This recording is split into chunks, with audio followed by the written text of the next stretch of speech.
சக்தி தலங்களில் பிரசித்தி பெற்ற சமயபுரம் மாரியம்மன் கோவிலில் ஐப்பசி மாத பௌர்ணமி 108 திருவிளக்கு பூஜை. சக்தி தலங்களில் மிகவும் பிரசித்தி பெற்ற தலங்களில் முக்கியமான ஸ்தலமாக திருச்சி சமயபுரம் அருள்மிகு மாரியம்மன் திருக்கோவில் அமைந்துள்ளது. இக்கோவிலுக்கு திருச்சி மட்டுமல்லாது தமிழகத்தின் பல்வேறு மாவட்டங்களில் இருந்தும் இந்தியாவின் பல்வேறு மாநிலங்களை சேர்ந்தவர்களும் வெளிநாட்டவர்கள் வந்து மன நிம்மதிக்காகவும் வேண்டுதலுக்காகவும் சுவாமி தரிசனம் செய்து தங்களது நேர்த்தி கடனை செலுத்தி செல்கின்றனர். இந்நிலையில் ஐப்பசி மாத பௌர்ணமியை முன்னிட்டு கோவில் பக்தர்கள் கூட்டம் அலைமோதியது.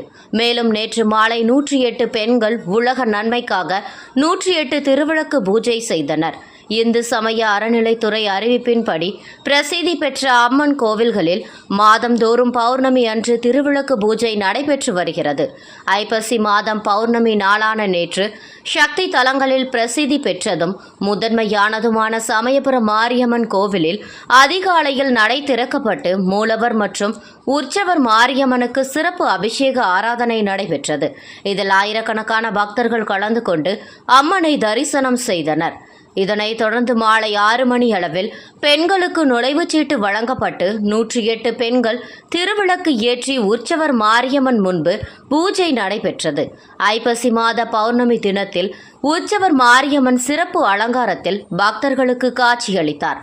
இந்து சமய அறநிலைத்துறை சார்பில் ஏற்பாடு செய்யப்பட்டிருந்த இந்த திருவிளக்கு பூஜையின் முடிவில் திருச்சி மாவட்டம் மட்டுமல்லாது வெளி மாவட்டங்களை சேர்ந்த பக்தர்கள் ஏராளமானோர் கலந்து கொண்டு அம்மனை வழிபட்டு சென்றனர்.